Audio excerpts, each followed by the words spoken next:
Updates చూసుకుంటే రాష్ట్రాన్ని knowledge హబ్గా మార్చేందుకు చర్యలు తీసుకుంటున్నామని ముఖ్యమంత్రి చంద్రబాబు తెలిపారు. కే అండ్ గ్రో కార్యక్రమం కింద అంగన్వాడీలకు శిక్షణ ఇస్తున్నామన్నారు. ఇక అనారోగ్య సమస్యలను బాల్యంలోనే గుర్తించి చికిత్స అందిస్తామని, ఎక్కడికక్కడ ఆదాయం పెంచుతామని చంద్రబాబు స్పష్టం చేశారు. ఇంకా వెనుకబడుతూనే ఉన్నారు. మెరుగైన జీవన ప్రమాణాలు లేవు. అందుకే నేను పిలిపించింది ఒకటి P4 public private people's partnership. దీనికి short term, medium term, long term కుటుంబాలని మార్గదర్శి ఎవరైతే దత్తత తీసుకున్న వాళ్ళు బంగారు కుటుంబాలు, ఈ రెండు అనుసంధానమయ్యి short term, medium term, long term కలిసి పనిచేస్తే అద్భుతమైన ఫలితాలు వస్తాయి. ఈ మధ్య ఆర్థిక అసమానతలు పెరుగుతున్నాయి, ఆర్థిక సంస్కరణలు వచ్చాయి, టెక్నాలజీ అడ్వాంటేజ్ వచ్చింది.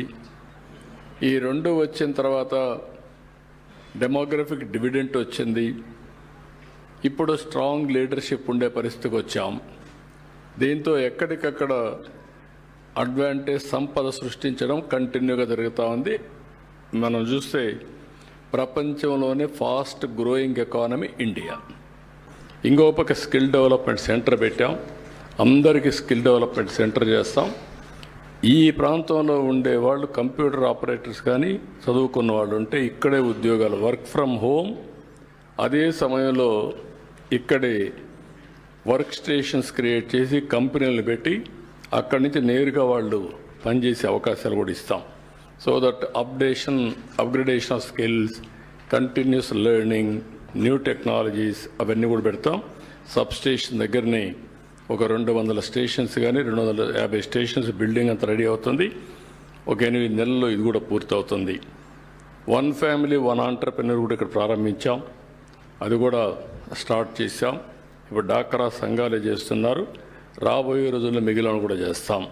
వికసిత్ భారత్ 2047 వాళ్ళు ఏదైతే తయారు చేశారో దానికి అనుసంధానంగా మనం కూడా 2047కి స్వర్ణ ఆంధ్రప్రదేశ్ తయారు చేసుకుంటున్నాం.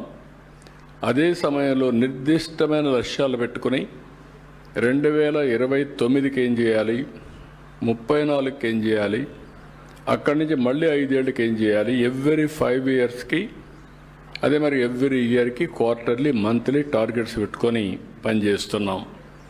ఇవన్నీ కూడా మా ఉద్దేశం ఒకటి, జీవన ప్రమాణాలు పెరగాలి. ప్రతి ఒక్కరికి వారి యొక్క ఆదాయం పెరగాలి. నేను అందుకే ఎన్నోసార్లు చెప్పాను, వెల్తీ, హెల్తీ, హ్యాపీ సొసైటీ. ప్రతి ఒక్కరికి ఆదాయం పెరగాలి, ప్రతి ఒక్కరికి ఆరోగ్యం బాగుండాలి, ప్రతి ఒక్కరికి ఆనందంగా ఉండాలి.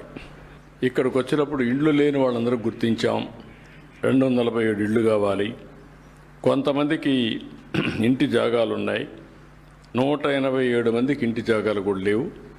1 ఇయర్ టైం ఇచ్చాను. 2+1 కానీ 1+1 కానీ, లేకపోతే విడిగా మనకు ల్యాండ్ దొరకగలిగితే, ఇప్పుడంతా రాను ల్యాండ్ బిగ్గెస్ట్ ఇష్యూ అవుతోంది. కాబట్టి అవి కంప్లీట్ చేయమని ప్రతి ఒక్కరికి ఇల్లు కల్పించడం బాధ్యతగా తీసుకుని అది కూడా కంప్లీట్ చేస్తాం. ఇంకొక పక్కన మీరు చూస్తే ఇక్కడే ఒక వాటర్ అంతా కూడా అన్నిటి కూడా కంప్లీట్ చేస్తున్నాం. ఇప్పుడు ఉండే OHR ఏవైతే ఉన్నాయో అవన్నీ కూడా కంప్లీట్ చేసి అక్కడి నుంచి రాబోయే రోజుల్లో మేము ఇంటింటికి ట్యాప్ ద్వారా సస్టైనబుల్ వాటర్ ఇవ్వాలని, అది కందలేరు నుంచి ఇవ్వడం ఈ ఏరియాకు కూడా, లేకపోతే రేపు ఇక్కడ కళ్యాణ్ డ్యామ్ వస్తుంది ఇందులో నుంచి ఇవ్వాలన్నా, ఇవన్నీ ఇస్తాం. ఇక్కడే సబ్స్టేషన్ పెట్టాం.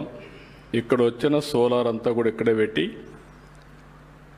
బ్యాటరీ పెట్టి, స్టోరేజ్ కూడా పెట్టి, అక్కడి నుంచి ఇక్కడే డిమాండ్ సప్లైని బట్టి ఇక్కడే మేనేజ్ చేసుకుంటాం. బయట నుంచి కరెంట్ వచ్చే పరిస్థితి లేకుండా ఇక్కడే తయారు చేసుకొని సర్ప్లస్ ఉంటే అప్పుడు గ్రిడ్కి ఇస్తాం. ఒకవేళ రియల్గా డెఫిషిట్ ఉంటే తీసుకుంటాం కొద్దిగా. దానికి కూడా శ్రీకారం చుట్టాం. నిన్నే నేను సబ్స్టేషన్ కూడా ఇనాగరేట్ చేశాం. 2 నెలల్లో స్టోరేజ్ కూడా బ్యాటరీ పెట్టేస్తున్నారు.